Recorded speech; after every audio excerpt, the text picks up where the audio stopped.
Buenas tardes, les damos una más cordial bienvenida a esta casa de formación Seminario Conciliar de Ciudad Juárez. Hoy es nuestro cuarto día de la Semana Cultural, en la que pues, vamos a tener una presentación especial. Nos acompaña para este día el presbítero licenciado Ramiro Rochín Gagiola, director espiritual de la Facultad de Filosofía. Él nació en Culiacán, Sinaloa, el 16 de julio de 1969, inició su formación aquí en el seminario en agosto de 1998. Fue ordenado sacerdote el 1 de septiembre del 2007. Es licenciado en Teología Dogmática por la Pontificia Universidad Gregoriana. Estudió Ingeniería Civil en UTEP. Ha pasado por las parroquias del Sagrado Corazón, Nuestra Señora del Sagrado Corazón, San Mateo, y actualmente formador en el seminario desde hace 7 años. Esta presentación se llama De los preámbulos de la fe al amor a la Iglesia. Ahorita platicando con él, pues me encuentra que esto surge a partir de la experiencia, de los conocimientos, entonces quiere compartirnos algo que sea práctico, que nos ayude en la vivencia de nuestra fe. Sin más preámbulos, los dejo con el Padre Ramiro Rochín. Un aplauso, por favor.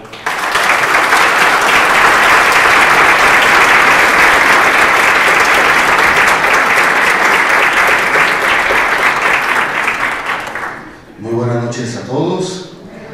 Les comparto que para mí es una gran alegría, un gran honor estar aquí con esta conferencia, o más bien esta plática, esta charla, en esta Semana Cultural Académica. Agradezco de manera especial al Padre Víctor Vega, prefecto de Historia del Seminario, que me invitó, y aquí lo tengo presente en la primera fila. Agradezco también pues, a los seminaristas encargados de la Comisión de Cultura, Lalo Canales y Beto González. Tengo entendido que buscaron por cielo, mar y tierra y hasta los últimos rincones del planeta a los conferencistas para esta Semana Cultural y dieron con el Padre Juanito Orona y conmigo. Muchas gracias por tan gran esfuerzo, muchachos.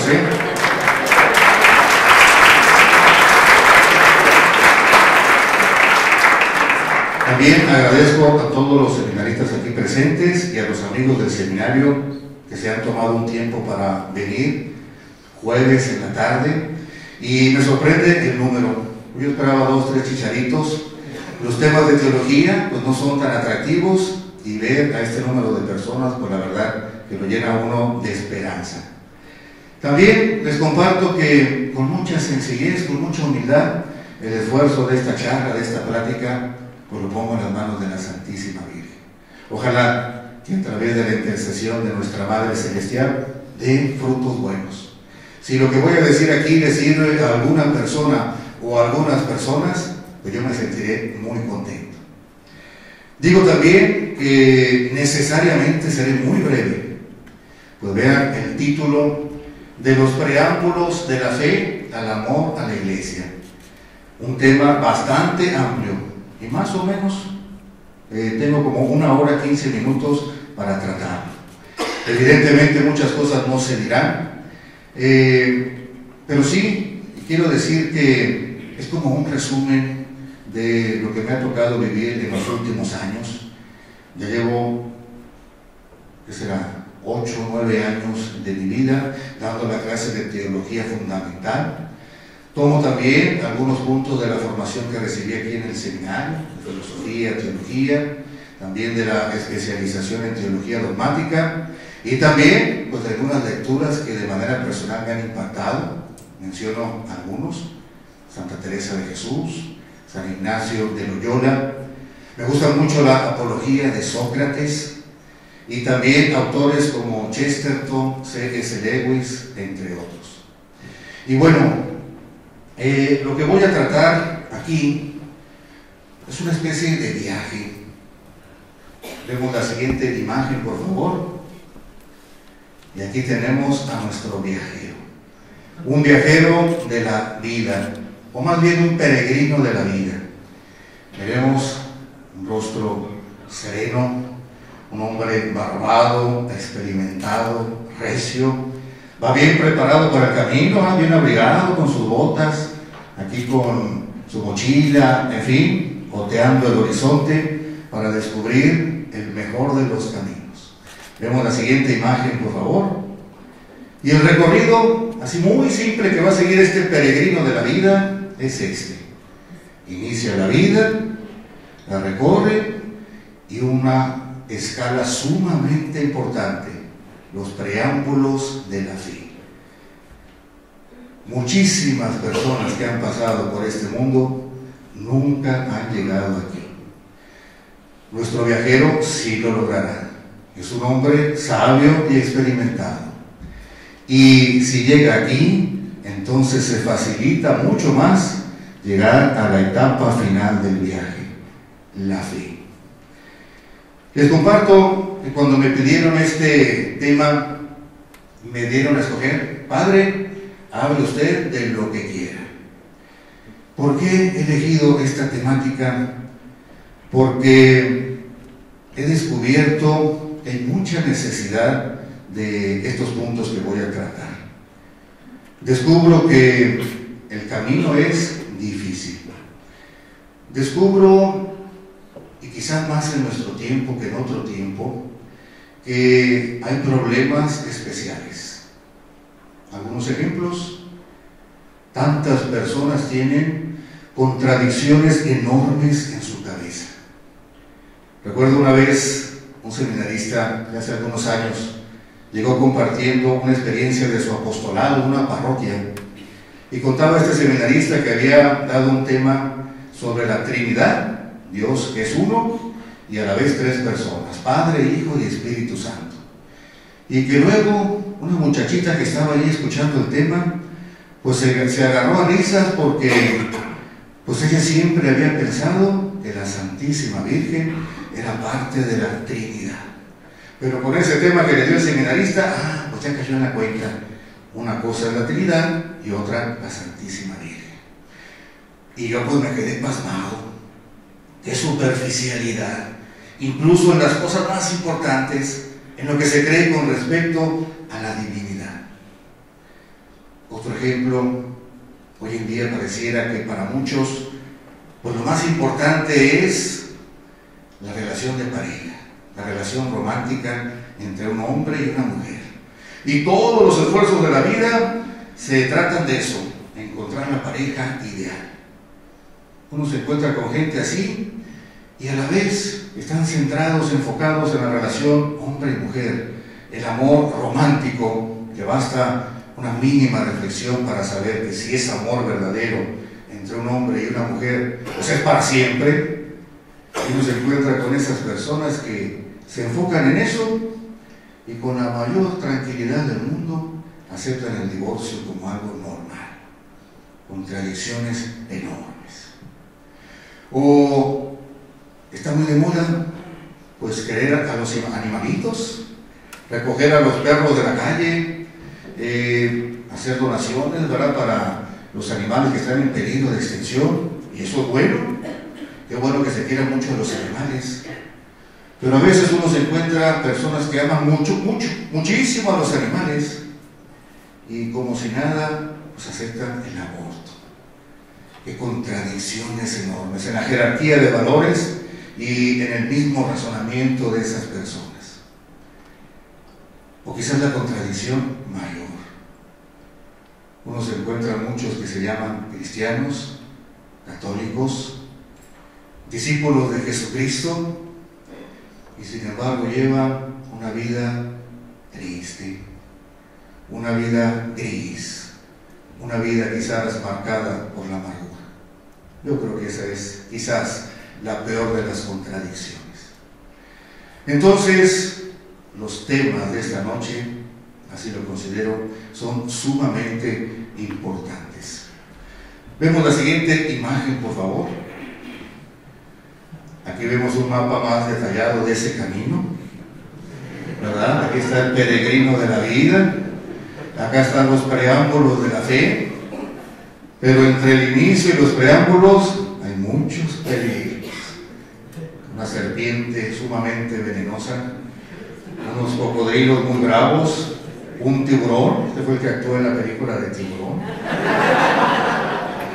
Por cierto, les confío aquí entre ustedes y yo que por la pequeña fortuna que le pagué a ese diseñador gráfico para hacer estos dibujos, la considero bien invertida, es una buena inversión. Entonces, del inicio de los preámbulos de la fe, hay muchos peligros, muchísimos peligros. ¿Como cuáles? Estos que acabo de mencionar, pero muchos más. Por ejemplo, lo que estaba escrito en el frontispicio del templo de Apolo en la antigua Grecia, en Delfos: conócete a ti mismo. Siempre ha sido difícil el autoconocimiento, pero hoy yo creo que más que nunca. Lo que dijo un autor, el terror a lo evidente, hoy está campante en nuestro mundo. Podemos pagar psicólogos, terapeutas, podemos autopsicoanalizarnos varias horas, varios días, y vamos a descubrir muchas cosas de nosotros, pero muy probablemente no vamos a descubrir lo evidente. Aquello que para cualquier persona que nos conoce bien está más que claro. O sea, hasta en las cosas más importantes, el conocimiento nuestro y el conocimiento del ser humano, hoy hay una gran carencia. ¿Y sabes por qué? Porque vivimos tiempos de una gran pereza.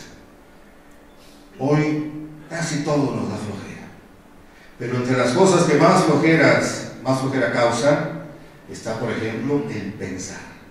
Hoy hay una gran pereza en el pensar, y si no pensamos bien, caemos en situaciones, pues, de lo peor.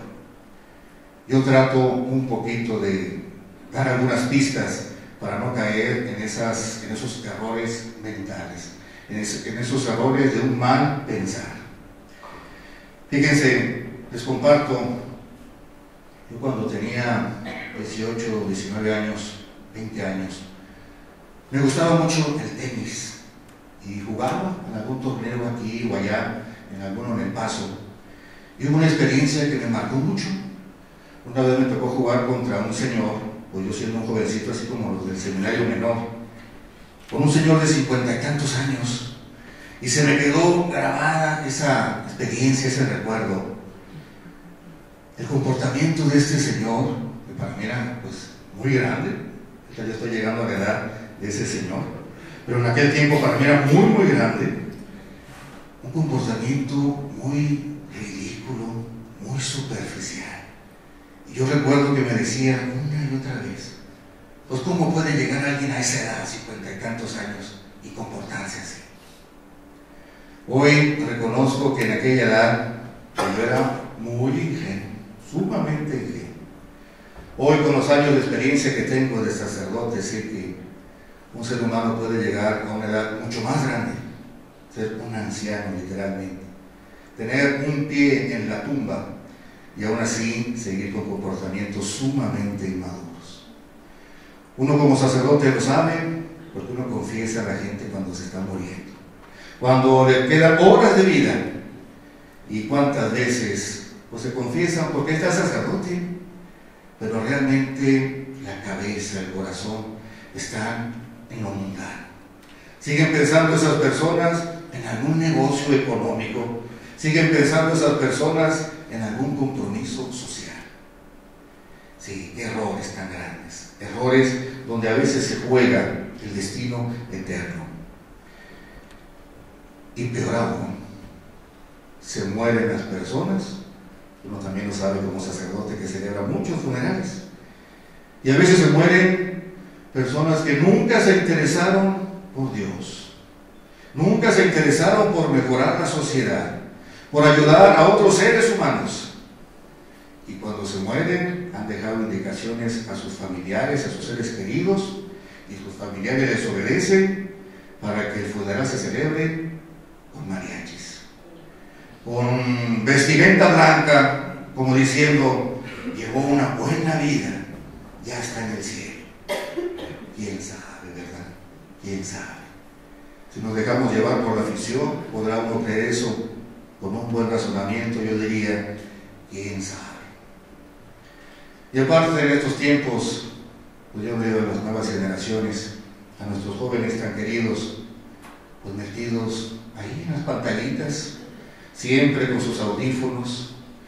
Nunca se da tiempo para pensar porque están ocupados poniendo un like en las redes sociales, subiendo una fotografía, llamando por teléfono. Se saben todos los éxitos, los más nuevos de la música, de las películas, de las series.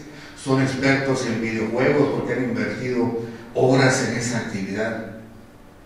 Y el pensar bien y el reflexionar. Por todas estas cosas he elegido este tema. Todas estas cosas representan estos peligros. Si se cae en cualquiera de estos peligros que he mencionado y otros que he dejado de mencionar, nunca cualquier peregrino va a poder atravesar este tramo del camino y llegar a los preámbulos de la fe. Y luego, si mencionamos el testimonio de los cristianos, decía el filósofo danés del siglo XIX, Søren Kierkegaard, la peor de las herejías es el jugar a ser cristianos. Hacemos como que somos discípulos de Cristo, hacemos como que oramos, como que nos preocupamos por los demás, pero pues en realidad todo es egoísmo, todo es por encimita, todo es un juego, jugar a ser cristianos. Ahora bien, no se me confunda, no soy pesimista. Lo único que he descrito pues es una situación bastante real, soy realista. Pero desde ese realismo soy optimista, tengo esperanza. Yo aspiro con esta charla, con ayuda de la Santísima Virgen, y si por allí alguien me capta bien, aspiro a una frase que me gusta mucho, pensando en los seminaristas: formar cabezas de anciano en hombros jóvenes, cabezas de viejos en hombros jóvenes. Es decir, una cabeza sabia, inteligente, que sabe pensar adecuadamente a pesar de la juventud de la persona, a pesar de los pocos años. Ponemos la siguiente imagen, por favor. Este dibujo quedó muy bien, ¿verdad? Casi parece una foto. Fíjense bien, con el recto pensar es como si se pusiera un puente, y con este puente se atraviesa fácilmente este camino plagado de peligros. Con el recto pensar se llega de una manera recta y hasta disfrutándola a los preámbulos de la fe. Entonces sí, soy optimista. Hemos recibido una herencia de muchos siglos, de milenios, si pensamos incluso antes de Cristo, de gente que ha pensado bien. Todo lo que voy a mencionar aquí, nada es cosecha mía. Todo lo he recogido de grandes pensadores del pasado, sobre todo de la hermosísima tradición de la Iglesia. En este recto pensar no se necesita ser un superdotado, basta una inteligencia normal. No se necesita ser un sabio con mayúsculas, se necesita simple y sencillamente tener la recta intención, hacer el esfuerzo de pensar bien, con sinceridad, con objetividad. Cualquiera lo puede lograr, pero eso sí, cada uno lo tiene que hacer. Son de esas cosas que nadie nos puede dar. Con el recto pensar se logra la certeza. Por aquí veo algunos muchachos del curso introductorio. Estamos viendo en la clase de introducción a la filosofía, que por cierto, qué maravilla la Iglesia. Antes de los estudios teológicos de los futuros sacerdotes, ponen al seminarista a estudiar toda una carrera de filosofía para pensar bien, para lograr en el recto pensar. Y aquí los documentos de la Iglesia lo que buscan con estos estudios filosóficos es que el seminarista alcance la certeza, la seguridad total, un cimiento sólido que nada pueda derribar. Los preámbulos de la fe deben de tener esta magnífica característica, una certeza total. Pero repito, cada uno tiene que ser como ese peregrino de la vida. Nadie te puede dar esa certeza, tú tienes que lograrla. Pero repito, claro que la puedes lograr, aunque tengas una inteligencia promedio. Es uno de los grandes regalos de Dios. La inteligencia normal que puede lograr esa certeza. Y aquí menciono yo a Sócrates en su Apología, uno de los diálogos de Platón, la Apología de Sócrates. A mí me gusta mucho. Allí se menciona que Sócrates era el hombre más sabio de Atenas, porque así lo dijo el oráculo de Delfos. Alguien le preguntó, ¿y quién es el más sabio de Atenas? Y el oráculo de Delfos contestó, le dijo la divinidad al oráculo, pues ese tal Sócrates. Y Sócrates empezó a investigar en Atenas a ver si era cierto que era el más sabio de todos. Y descubrió que sí. No porque fuera muy presumido, al contrario, era un hombre muy humilde, y descubrió que era el más sabio de Atenas. Porque les preguntó a muchos que decían saber, y Sócrates descubrió, pues esta persona dice que sabe, pero yo he comprobado que no sabe. Y en cambio, yo soy el único que no sé, pero admito no saber.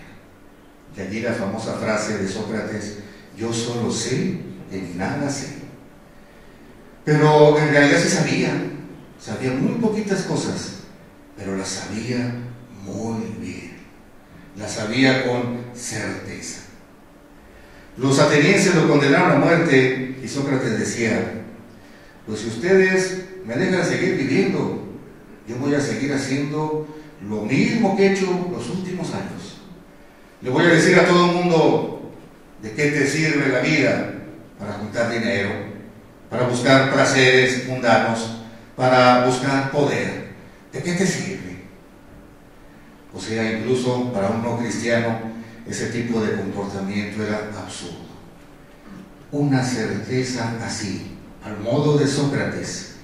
Él prefirió morir antes que negar estas certezas, que es lo que busco yo un poquito con esta charla. Ayudar a que cada uno de ustedes se lance en su trabajo personal y se logre esa certeza. Ahora bien, este recto pensar necesita algunos parámetros, algunos criterios que nos ayuden a discernir cuál es un pensamiento bueno, valioso, de un pensamiento absurdo. Este puente en este tema yo lo he construido sobre todo con la ayuda de Gilbert Chesterton, con su libro Ortodoxia, que es una obra maestra. Considero yo que allí Chesterton pone unos parámetros extraordinarios para ese recto pensar. Él dice, todo lo que ayude al ser humano a ser más humano es verdadero. Por ejemplo, los seres humanos, si nos analizamos, estamos hechos para conocer. Todo aquello que me ayude a conocer más y de veras, eso es verdadero. Estamos hechos para vivir alegres. Todo aquello que me ayude a una alegría verdadera, eso también es un pensamiento recto. Estamos hechos para amar y ser amados. Estamos hechos para desear una vida y una vida en abundancia. Estamos hechos para tener un círculo social, pertenecer a la sociedad. Todo eso, bien razonado, es un pensamiento recto, el recto pensar. Por ejemplo, en el caso contrario, si algo me lleva al absurdo, si algo me lleva a la confusión, diría Chesterton, no, pues esto no es verdadero. Fíjense, allí hay ya un acto de fe. El confiar en la razón.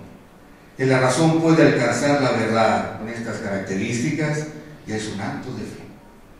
Porque sé que muchísimas personas dirán lo contrario. Este mundo no tiene sentido. Algunos dirán, pues quién sabe si esto que estoy viendo aquí es verdadero. Quién sabe si yo soy Ramiro Rochín. Quién sabe si en verdad estoy en el auditorio del seminario. Y quién sabe si estoy dando esta charla el 8 de marzo del 2018. Hay gente que lo duda. Yo no lo dudo. Esa realidad se me impone. Ya hay allí un acto de fe. Creo que la razón me lleva a conocer la verdad.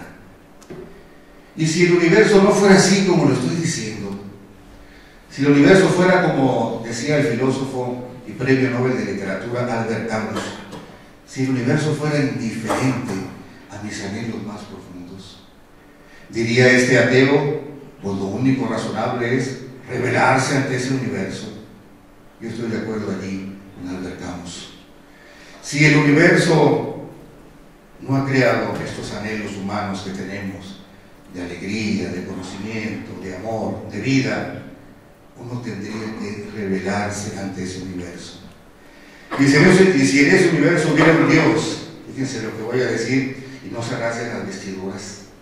Si en ese universo hubiera un Dios que no procurara mi bien como ser humano, que no fomentara mi amor, mi conocimiento, mi alegría, mi vida, yo diría, sí, incluso ante ese Dios uno tendría que rebelarse. Uno le diría a ese Dios, no eres digno de ser Dios. Pero por supuesto, el recto pensar nos dice que Dios no es así. Pero en un caso hipotético, bien vale la pena imaginarse. La rebelión, de menos yo tengo esa certeza, allí tendría completa validez. Y luego Chesterton dice en su libro Ortodoxia, y a los que no piensen así, a los que defienden un mundo absurdo, un mundo sin sentido, un universo indiferente a los anhelos humanos, allí a los que eligen la nada, me gusta mucho esta frase de Chesterton, a los que eligen la nada les doy. Yo también en esta charla, mi plática es para los que aceptan que podemos conocer con nuestra razón, que podemos alcanzar la verdad, para aquellos que realizan ese acto de fe. Para los que lo niegan, pues realmente no tiene sentido todas estas reflexiones, porque entre las primeras víctimas de su ideología está el pensamiento. No tendría ningún sentido pensar. Habiendo aclarado eso, teniendo como parámetro de discernimiento todo aquello que me haga más humano, vamos a pasar al primer preámbulo de la fe. Voy a ver nomás dos en este tema por razones de tiempo, pero ese primer preámbulo es el más importante de todos. Lograr con certeza la seguridad de conocer que Dios existe. Ponemos la siguiente imagen, por favor. Todavía no le pongan play. Pues hoy sabemos que hay muchos ateos, y especialmente está de moda ser ateo entre los científicos, entre los profesionistas. Pues no es raro que lleguen los seminaristas diciendo que en la prepa tenían a un profesor ateo, o en la universidad, y parece que los argumentos que dan pues son muy de peso. En este siguiente video, pues yo no me he andado por las ramas. Me voy a ir con uno de los principales ateos, Carl Sagan, que sacó una serie de televisión ya clásica, se la recomiendo. Yo admiro a Carl Sagan, aunque no estoy de acuerdo en todo con él. La serie Cosmos, allá por 1979-80, una serie muy buena de divulgación científica. Carl Sagan fue un astrónomo norteamericano del primer nivel, que en paz descanse. Y vamos a ver cómo inicia la serie. Este video de unos cuantos segundos es el inicio de esa serie, que son como 13 capítulos, y que hoy es una serie clásica. Que ponemos play, por favor.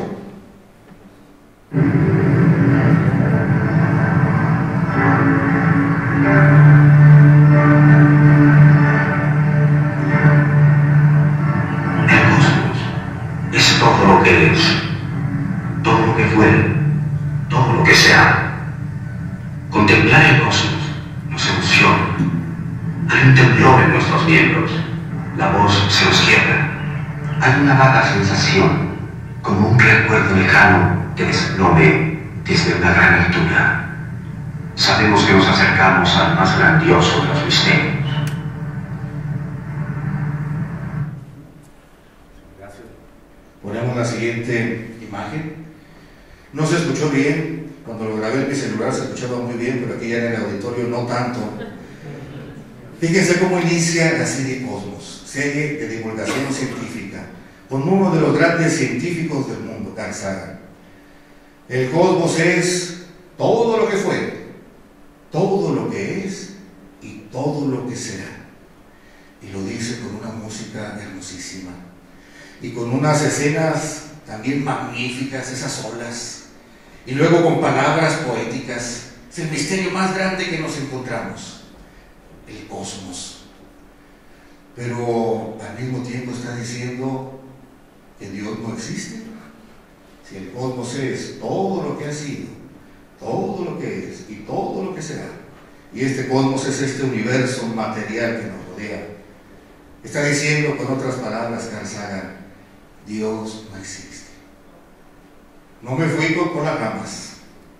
Si uno tuviera enfrente a un científico de ese nivel, que aparte fue un muy buen hombre en otras dimensiones de la vida, un gran pedagogo, un hombre generoso, y te encuentras con un hombre así y frente a tus narices te dice eso, yo estoy seguro que muchos tambalean, les tiemblan las rodillas y su creencia en Dios tantas veces se hará pedazos por un testimonio de alguien así, de ese tamaño, de Carl Sagan.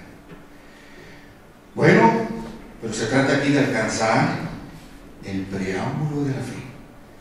Y el principal de todos es la existencia de Dios. ¿Qué le podemos decir a Carl Sagan? Dios no existe, pero el solo hecho de que seamos parte de esta creación es algo hermoso, está diciendo él. Yo creo que aquí le podríamos refutar con mucha claridad. Un momentito, Carl Sagan, por favor, no me lo cuentes así. No me lo cuentes como una noticia hermosa y poética que Dios no existe, porque no es verdad. No es una buena noticia. Si Dios no existiera, sería la peor de las noticias. Entonces, Sagan, ¿dónde dejas a los millones y millones de personas que practican una religión y creen en Dios? Si Dios no existe, se les derrumba su mundo. ¿Dónde dejas, Carl Sagan, a todos los hijos que hemos perdido a algún padre y le rezamos a Dios para que ese padre esté bien en la vida eterna? ¿A dónde dejas, Carl Sagan, a los padres que han perdido a sus hijos y le rezan a Dios para que esos hijos estén en un mejor lugar? ¿En dónde dejan nuestros deseos de vida inmortal, de vida con mayúsculas? Y eso implica que nunca va a terminar. Así que no me engañes, Carl Sagan, con tus palabras poéticas, con tu música hermosa, con tus escenas magníficas. Allí yo no estoy de acuerdo contigo. Si Dios no existe, no es una buena noticia. En segundo lugar, le podríamos decir a Carl Sagan, por favor, Sagan, por favor, eres un gran científico. Y tú, más que nadie, debes de saber que esa afirmación de que Dios no existe, que lo único que existe y ha existido y existirá es el cosmos, no es una afirmación científica. Sé más honesto, Sagan, y explica mejor esa frase. Lo que debió haber dicho Carl Sagan al inicio de ese documental serían palabras como estas. Con los datos que nos proporcionan los descubrimientos científicos, yo creo que Dios es una hipótesis innecesaria. Allí sí sería honesto. Yo creo, con estos datos, yo saco esta conclusión. Pero antes de continuar en este argumento, hace unos cuantos años la cadena Fox hizo una nueva versión de esta serie. Una inversión multimillonaria, porque desde el 79-80 hasta esta nueva segunda versión de Cosmos, pues pasaron como unos 30 años más o menos. Vamos a ver cómo inicia esta nueva versión. Siguiente imagen, por favor.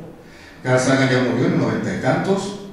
El que dirige esta segunda serie es otro astrónomo norteamericano de primer nivel, Neil deGrasse Tyson, algo así, está mal pronunciado el nombre. Pero veamos cómo inicia. Adelante, play, por favor. No, ese mero. El cosmos es todo lo que es, todo lo que fue y todo lo que será. Venga conmigo. ¿Así? Bueno, por lo menos en esta segunda versión,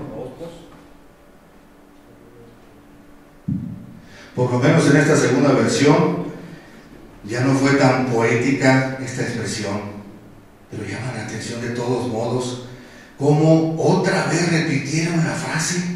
Así inicia la serie también de 13 capítulos. El cosmos es todo lo que ha sido, todo lo que es y todo lo que será. O en otras palabras, Dios no existe. ¿Qué le podríamos decir a Neil deGrasse Tyson? Pues le podríamos decir lo mismo que a Carl Sagan en el argumento anterior, y podríamos agregar otras cosas. Si fuera honesto, dirían estos ateos científicos de primer nivel, con los datos científicos que se han obtenido, yo deduzco que la hipótesis de Dios es innecesaria. Y entonces podríamos preguntarles, al modo de Sócrates, y quedarían como un absurdo las siguientes respuestas que dieran. Ya no serían tan poéticas, ya no podrían poner música tan hermosa. Y entonces, tú que eres un gran científico, explícame cómo se originó el mundo. ¿Por qué existe este universo? ¿Por qué existe este cosmos en lugar de no haber nada? Y las respuestas que nos dan él y otros tantos científicos, Stephen Hawking, Richard Dawkins y otros, hay muchos muy famosos y ateos, muchos de ellos, y las respuestas siempre son estas. O el universo ha existido desde siempre, o el universo salió de la nada. Pero ahí yo les encargo a cada uno de ustedes que reflexionen en esas respuestas. Imagínense que el universo ha existido desde siempre, desde toda la eternidad. ¿Cómo se originó ese universo? Desde siempre. A mí me suena absurdo. O la otra opción, salió de la nada. ¿Cómo es posible que salga algo de la nada? Así nomás, por casualidad. Pues si no había nada, ahí también se los encargo. Reflexionen sobre eso y entonces van a descubrir que estas dos respuestas son absurdas. Hay una tercera respuesta, es una teoría científica que está de moda, la teoría de las cuerdas, que dice que todas las partículas del universo son como una cuerda de guitarra, y cuando le haces uno a una cuerda de guitarra, pues vibra, ¿verdad? Y es como una comparación, es una partícula que vibra en muchas dimensiones y nosotros nomás vemos una. Significa que hay muchísimos universos, algunos dicen universos infinitos. Pues nada más que esta teoría, que ya lleva varias décadas, pues no puede ser comprobada científicamente, no predice nada. Con una buena filosofía de la ciencia podemos decir, el valor de esa teoría, la teoría de las cuerdas, es prácticamente nulo. Aún así, suponiendo que algún día, no creo que ocurra, pero que algún día se comprobara la validez de esa teoría de las cuerdas, las preguntas siguen siendo vigentes. ¿Y cómo se originaron esos millones, infinitos universos? Y la respuesta de estos científicos tiene que ser la misma. O salieron de la nada, o han existido desde toda la eternidad. Y allí es tarea personal de cada uno pensar en esas respuestas. Yo lo he hecho, y por lo menos de manera personal les digo, me parecen absurdas. Me parece más ingenuo un ateo que alguien que cree en Dios. En un Dios que ese sí ha existido desde toda la eternidad y ese sí de la nada puede sacar un universo.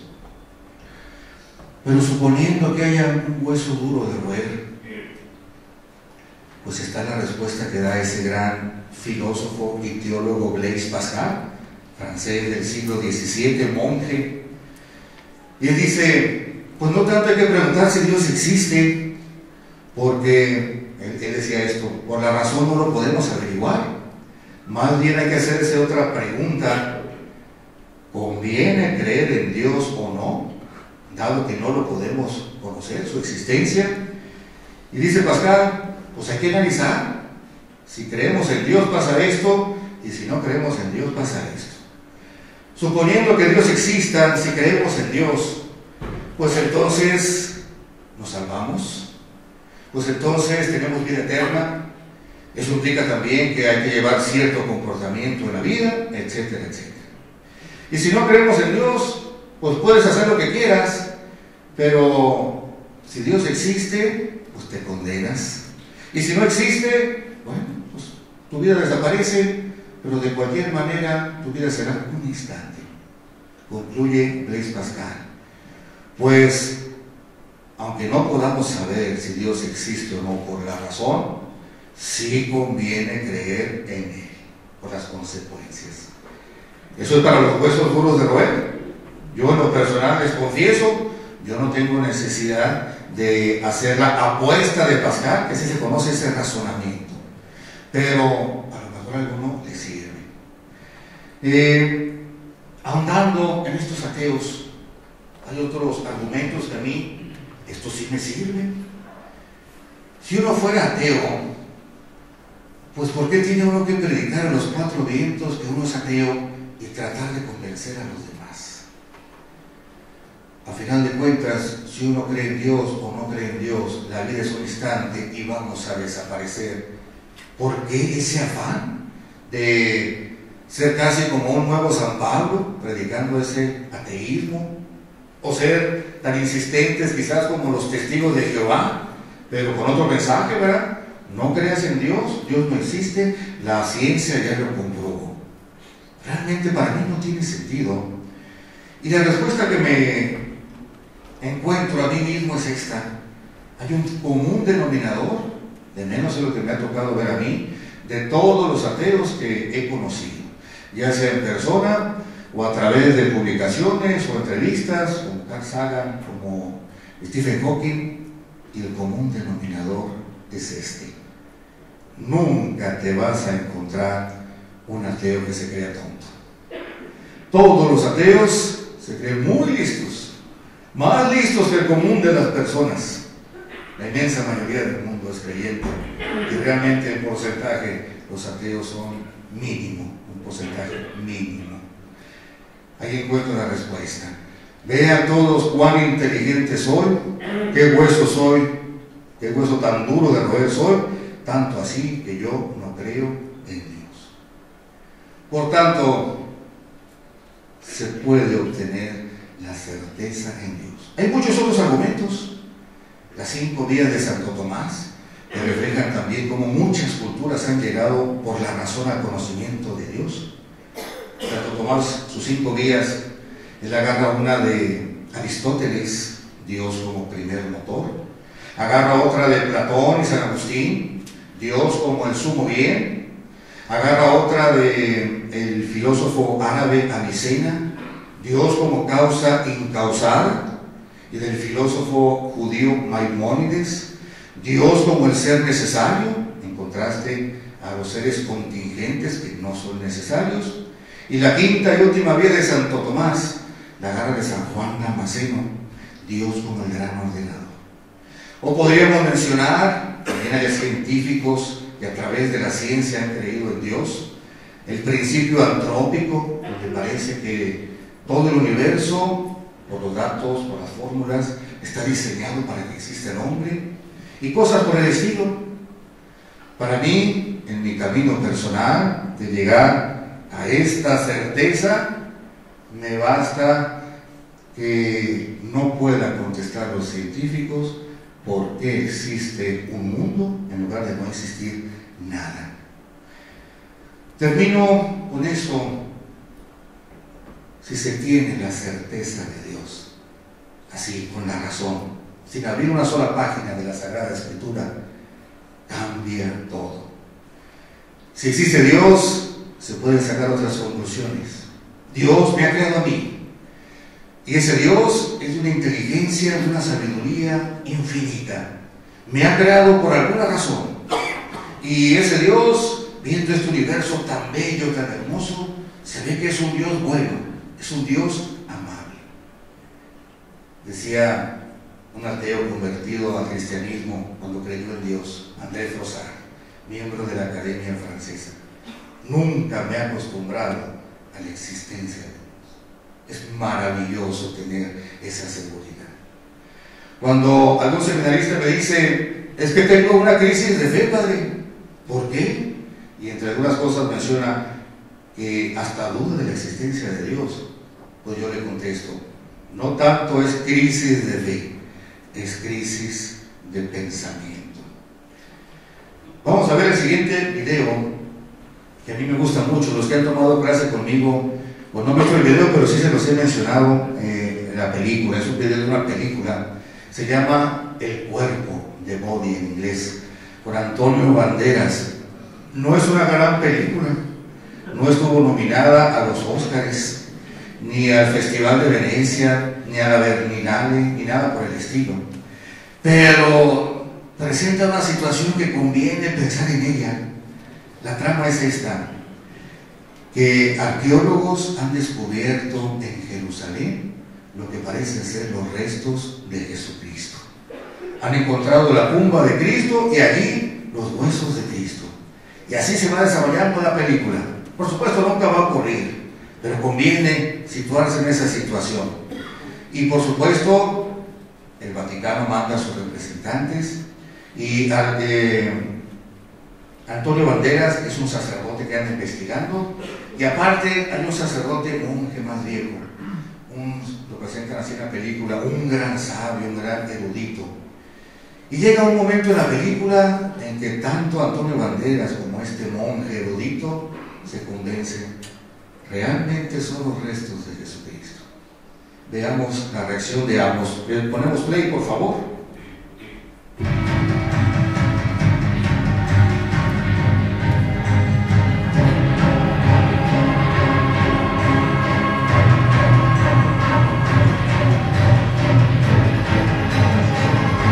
Está Antonio Banderas rezando en un momento de crisis.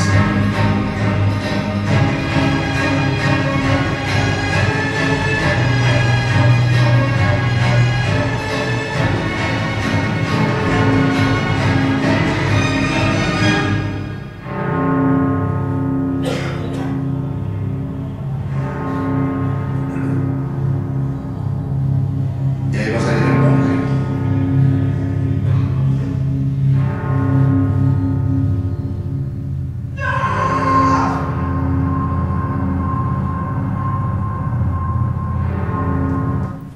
Gracias, ponemos la siguiente imagen.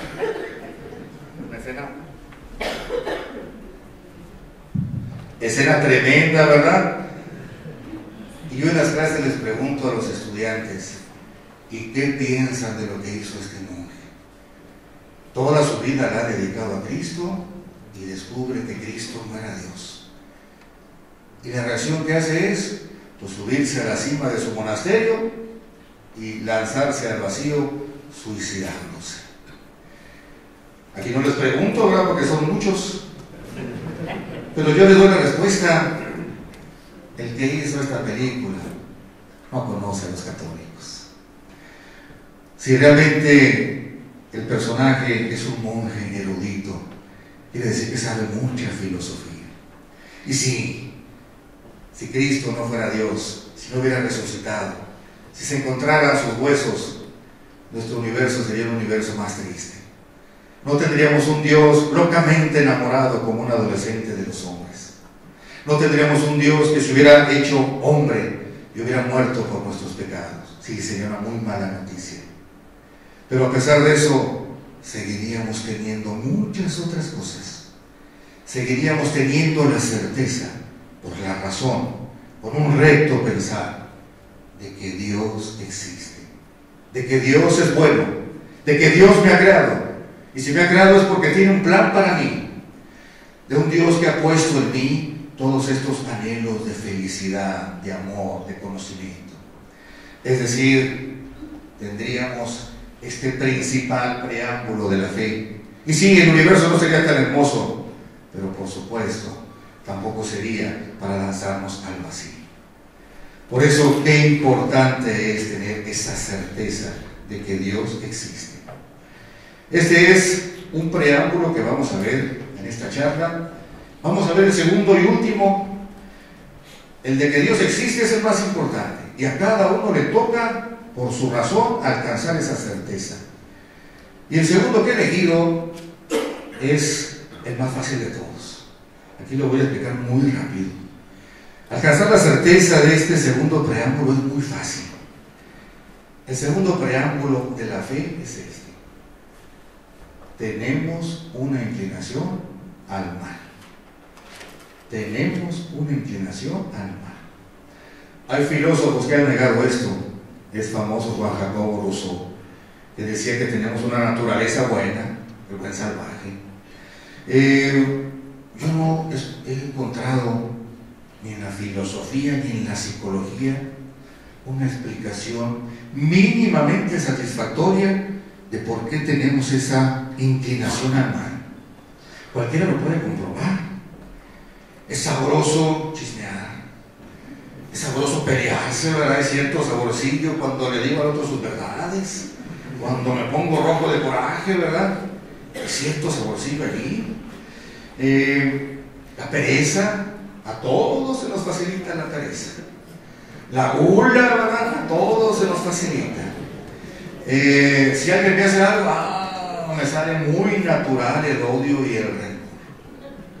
O como lo dijo un niño pequeño que le preguntaba a su papá: oye papá, ¿por qué es tan malo ser bueno y tan bueno ser malo? ¿Por qué es tan malo ser bueno? Porque todo lo que vale la pena nos cuesta mucho trabajo. El ser prudente, el ser virtuoso, muchísimo trabajo. Los estudiantes, los seminaristas, ponerse en el escritorio sentado a pegarle duro a los libros, cuesta trabajo. El hacer tu aseo diario, tu obligación, cuesta trabajo, es más fácil no hacerlo.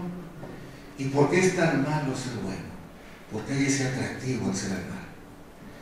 Todos los hombres que están aquí, yo creo que se van a identificar conmigo. Las mujeres tendrán otras cosas, pero voy a decir de los hombres porque era lo que hacía yo de chiquillo. Ahí algún psicólogo me dirá: es que es un psicópata. No, yo creo que eso lo hacen todos los niños. Yo me acuerdo de chiquillo, pues las aventuras que se imagina uno en la cabeza, con el matamoscas, ¿verdad? En la casa, en una cacería llena de aventuras, matando todas las moscas de la casa. Yo creo que se lo ha hecho todo el mundo. Pero hay ciertas moscas que le das el golpazo y pues siguen allí vivas. Ya no pueden volar, pero siguen ahí vivas. Y entonces, pues ahí está la estufa, ¿verdad? Por ahí hay unos cerillos, y entonces enciende uno un cerillo o prende la estufa y pues a ver cómo le va a esta mosca, ¿verdad? Es sabroso, uno sabe que está mal, pero hay cierto saborcillo. Hoy ya no se acostumbra tampoco tanto esto, pero los que tenemos cierta edad, yo creo que todos lo hicimos. Nos regalaban resorteras o rifles de postas, y allí íbamos al campo a matar todo lo que se movía. A los pajaritos, ¿verdad? No se los iba uno a comer, nomás era el placer de matar, a cierto gusto ahí. Uno sabe que está mal y de todo modo se hace. ¿Por qué es tan malo ser bueno y por qué es tan bueno ser malo? La única respuesta satisfactoria que uno encuentra va a ser, a final de cuentas, la doctrina del pecado original. Y desde allí nos viene esa naturaleza caída. Pero antes de eso, con esos dos preámbulos de la fe, hemos llegado aquí. Podríamos mencionar muchos más, que podemos alcanzar cada uno con una inteligencia normal, pero bien llevada. ¿Por qué tengo estos deseos de inmortalidad? ¿Por qué tengo una conciencia que me dice lo que está bien y lo que está mal? Etcétera, etcétera. Pasamos a la siguiente imagen. Y con estos preámbulos de la fe, entonces es mucho más fácil llegar a la fe. Fíjense, aquí hay un abismo muy, muy grande. Siempre se da un salto de fe. Mi conclusión es que Dios nos quiere arriesgados. Los preámbulos de la fe, el llegar aquí y pasar a la fe, no es una fórmula matemática, no es una demostración, no es 2 más 2 es igual a 4. Implica un salto, implica un riesgo. Pero si tienes los preámbulos de la fe, este salto es mucho más fácil. Yo, con los 2 preámbulos que hemos visto, yo sé que Dios existe, sé que es un Dios bueno, sé que me ha creado, sé que tiene un plan para mí, sé que todos estos anhelos profundos de mi persona, ese Dios que me ha creado los ha puesto. Y sé también que tengo una naturaleza caída. Si sigo reflexionando con esta naturaleza caída, una y otra vez cometo pecados. Aquel que sea objetivo, lo primero que encuentra evidente en su persona es su imperfección y sus pecados. Y por tanto necesito un Salvador. Y este Dios que me ha creado, yo lo puedo amar. Y si voy juntando todos los puntos, todas estas reflexiones, entonces casi de una manera natural veo esa revelación cristiana, Sagrada Escritura y tradición, que responde a todos los anhelos más profundos de mi persona, y entonces puedo dar este salto de la fe. Si no se tienen estos preámbulos, si uno de casualidad llegó acá, pues basta cualquier crisis en la vida, basta cualquier vientecillo fuerte y todo este trayecto se te viene abajo. Puede haber crisis de fe, sí, pero a lo más que te puede llevar esa crisis de fe, si has tenido un recto pensar, es aquí. Y nunca puedes dudar de que Dios no existe, nunca puedes dudar de que no tienes una naturaleza inclinada hacia el mal. Y así otros preámbulos de la fe. Y si te mantienes aquí y hay una crisis de fe, es mucho más fácil, otra vez, volver a hacer el salto de fe. Ahora bien, el tema se llama de los preámbulos de la fe al amor a la iglesia. Con este razonamiento ya hemos llegado acá. Y esta fe le da una nueva luz, una nueva visión a la vida. No es un cuento de hadas, no es una visión rosa, no es una visión ficticia de la vida. Esta fe, la fe verdadera, implica tantas cosas y es sumamente compleja. Por ejemplo, sabemos que en la vida de fe, Dios prueba esa fe y la prueba al límite de nuestras fuerzas. Es decir, el que ha llevado el recto razonamiento no se sorprende de que las cosas no le vayan muy bien. Más bien se sorprendería de que le ocurriera lo contrario. Esas pruebas implican que la enfermedad, que la muerte de un ser querido, que la pobreza, que la injusticia, que la persecución. Por ahí dice algún autor, cuando alguien se adentra en el camino de la fe, el peregrino de la vida que hemos visto al principio, Dios lo va llevando hasta que llegue a esta conclusión, que uno se encuentre, digámoslo así, en medio del desierto, por ningún lado se vea la presencia de Dios, y que a pesar de no ver por ningún lado a Dios, uno siga siendo fiel, es decir, con fe. Que uno se mantenga al pie del cañón siguiendo a nuestro Señor. Es difícil, también por esa fe sabemos que por tanto Dios nos quiere viviendo un día a la vez. A cada día le bastan sus preocupaciones, precisamente por lo difícil que es vivir cada día. La oración de nuestro Señor: danos hoy nuestro pan de cada día. Y así se va viviendo la vida, día tras día. Si este día ya lo viví, perfecto, ya mañana quién sabe si esté uno aquí. La muerte también es la compañera permanente de este viaje. Pero lo difícil de este camino de fe se hace llevadero por esta cruz. por Cristo. Porque no es un camino de obediencia, es un camino de relación personal, de intimidad. Quizás lo pueda explicar con la que para mí es la mejor pregunta de los evangelios. Cuando unos discípulos en el Evangelio de Juan van con Jesucristo y le preguntan: Maestro, ¿dónde vives? ¿Dónde vives? A mí se me hace la pregunta más hermosa, porque cuando le preguntan a Jesús: ¿dónde vives?, esos discípulos le están diciendo: quiero saber dónde vives, Señor, porque allí me vas a tener un día y otro también. Quiero saber dónde vives, porque de mí no te vas a escapar, Señor. Es una relación de amor. El mayor privilegio de esa fe es vivir en ese camino junto a Jesucristo. Y en el camino de la fe, la palabra mágica, así como esa fórmula milagrosa que buscaban los alquimistas en la Edad Media, que todo lo convierte en oro, es el fiat.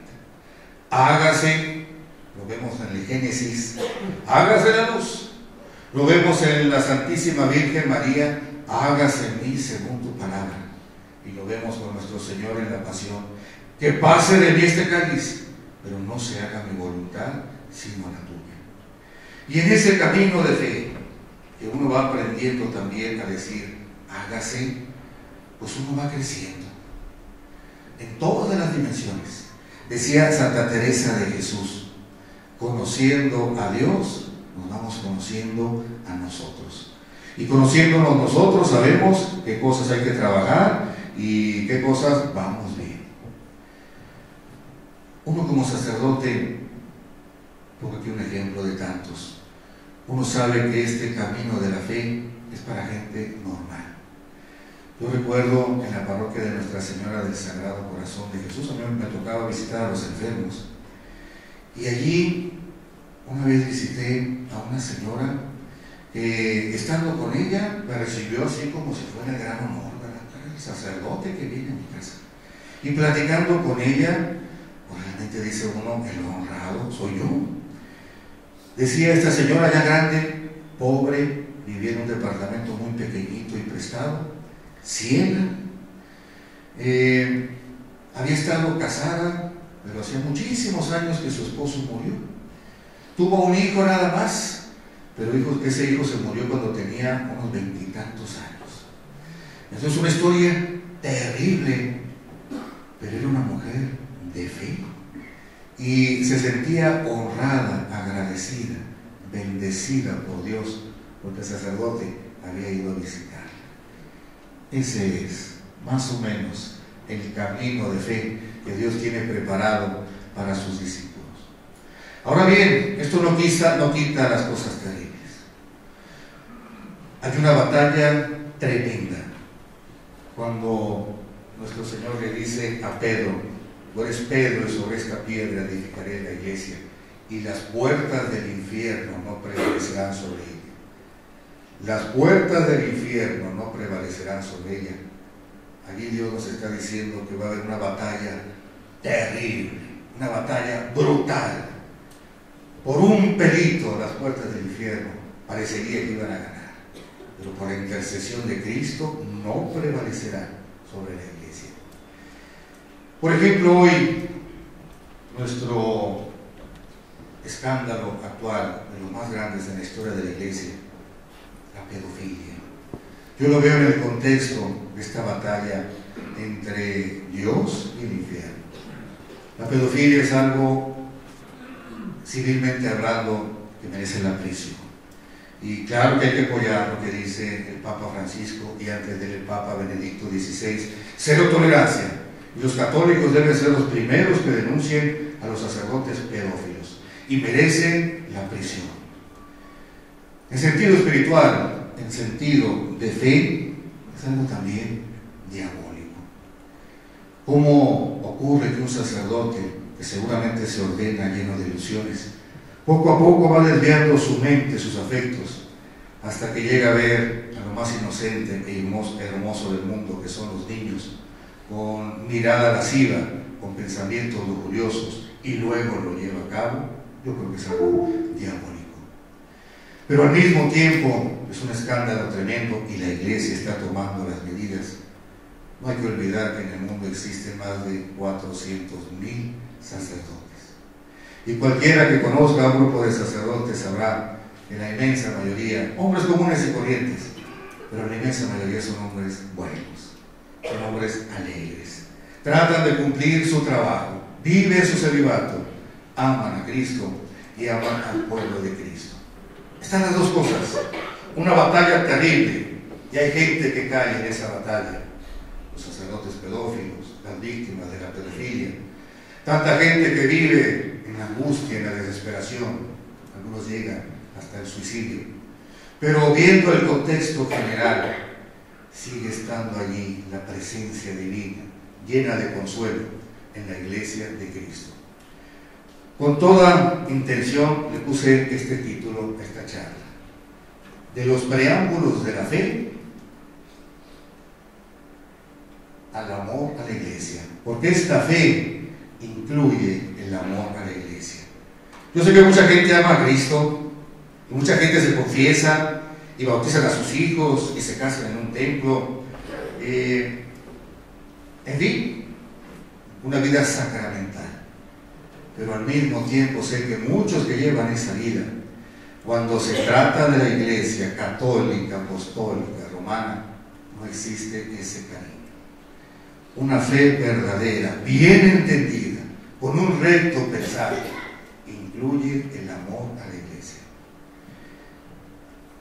Cuando estaba en Roma, pues a veces vivía uno en Roma, en el colegio mexicano en Roma, donde siempre hay 120 sacerdotes de todo México estudiando allá, y de ahí se van a las diferentes universidades. Yo iba a la Universidad Gregoriana, y algunas personas visitan a los sacerdotes allá, y los sacerdotes pues hacen de guía de turistas en Roma.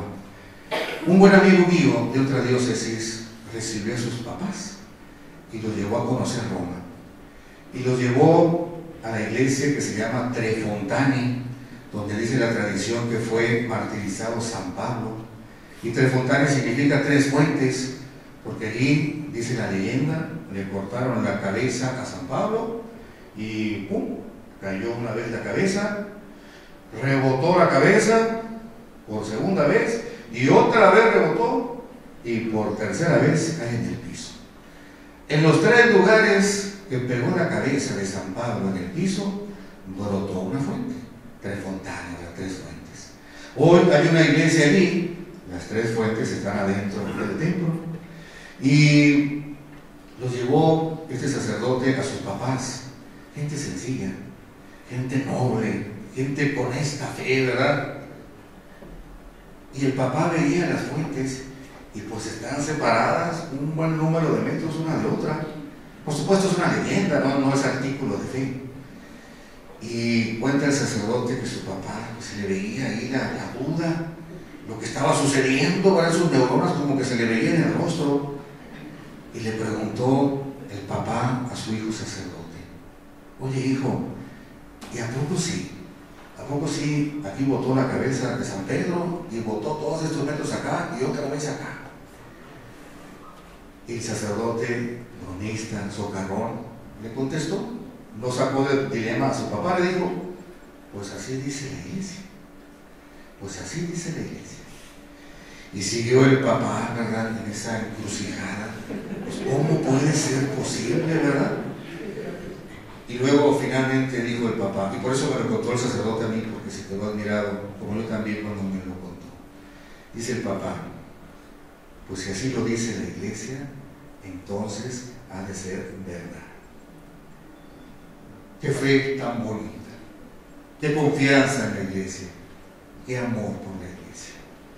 Les comparto que yo aspiro a tener una fe, por lo menos mínimamente, como la de ese Señor.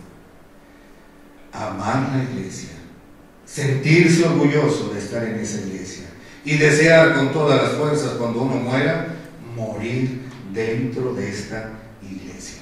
Así con todos los defectos que tiene. A mí me gusta muchísimo la historia de la iglesia y es una clase que me toca dar en el Instituto de Teología. Y con los libros de historia en la mano uno uno puede decir con toda seguridad, desde el punto de vista mundano, humano, que la iglesia no debería de existir, con tantas cosas que hemos hecho los católicos, y sin embargo, ahí está. Napoleón Bonaparte, él apresó al Papa Pío VI, ya anciano, se lo llevó fuera de Italia, murió preso, y le dieron un funeral negándole su dignidad papal. Aquí murió ciudadano tal, en nombre del nacimiento del Papa. Un hombre muy arrogante, Napoleón. Después de eso confrontó a un cardenal y le dijo: voy a destruir tu iglesia. Y el cardenal le contestó: no, no vas a poder. Napoleón le dijo: voy a destruir tu iglesia. Cuando murió el Papa Pío VI, la noticia dijeron: y el último Papa de la historia. O sea, después de él ya no va a haber otro. Voy a destruir tu iglesia. Y dijo el cardenal, de nombre Consalvi: no, no vas a poder, porque si nosotros no hemos podido desde dentro destruirla, tú menos vas a poder desde fuera. Sí, hay que amar la iglesia, sentirnos orgullosos, porque en la iglesia está Jesucristo. ¿Saben? Todo esto llena de consuelo, llena de alegría. Es la buena noticia. A pesar de las tragedias, de los sucesos terribles que suceden en el mundo, el panorama general es una buena noticia con mayúsculas. Si yo algún día me encontrara con un no creyente, con un ateo, que su argumento para no creer fuera este: es que el cristianismo es demasiado bueno para ser verdad, yo me quitaría el sombrero ante ese individuo, porque habría dado en el meollo del asunto, habría comprendido verdaderamente el mensaje del cristianismo. Pero yo creo que nunca me voy a encontrar con un ateo que diga eso. Sus argumentos serán mucho más absurdos. Queridos hermanos, hay suficiente luz para el que quiere creer, con un recto pensar. Y hay suficiente oscuridad para quien no quiere creer. ¿Por qué algunos no dan este salto? ¿Por qué algunos ni siquiera recorren este camino? Yo creo que mucho se debe a aquella frase que dijo una vez nuestro Señor: gracias, Padre, porque has ocultado esto a los sabios y entendidos. Sarcástico, irónico nuestro Señor. Has ocultado esto a los sabios y entendidos, a los que se creen muy listos, a los muy sabiondos. Gracias, Padre, y porque lo has revelado a la gente sencilla.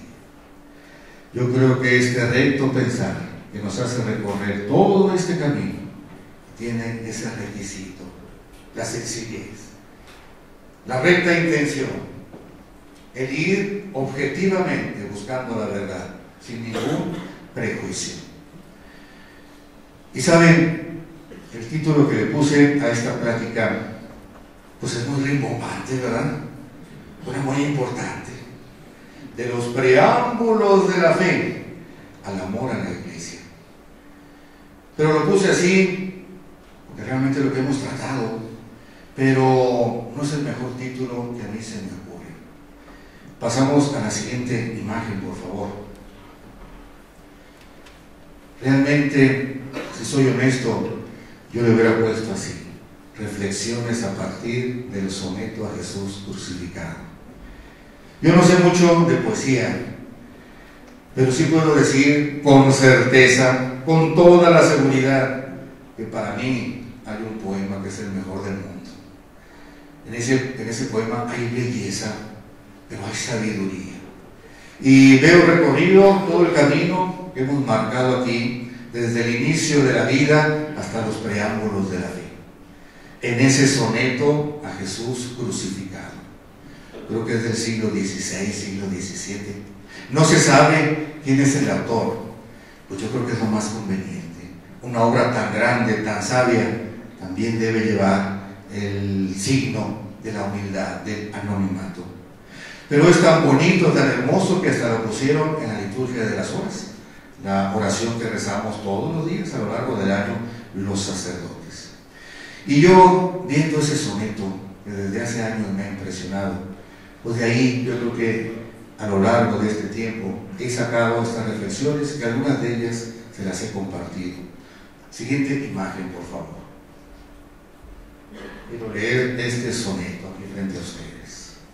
Soneto a Jesús crucificado, de autor desconocido. No me mueve, mi Dios, para quererte el cielo que me tienes prometido, ni me mueve el infierno tan temido para dejar por eso de ofenderte. Tú me mueves, Señor, muéveme el verte clavado en una cruz y escarnecido. Muéveme ver tu cuerpo tan herido, muéveme tus afrentas y tu muerte. Muéveme, en fin, tu amor y en tal manera que aunque no hubiera cielo yo te amara, y aunque no hubiera infierno te temiera. No me tienes que dar porque te quiera, pues aunque lo que espero no esperara, lo mismo que te quiero, te quisiera. Qué visión tan sabia. Ver el gesto, la acción concreta de Cristo que muere por la humanidad. El asombro en toda su expresión. Aunque no hubiera cielo, yo te amara, y aunque no hubiera infierno, te temiera. Muchas gracias y que Dios los bendiga a todos.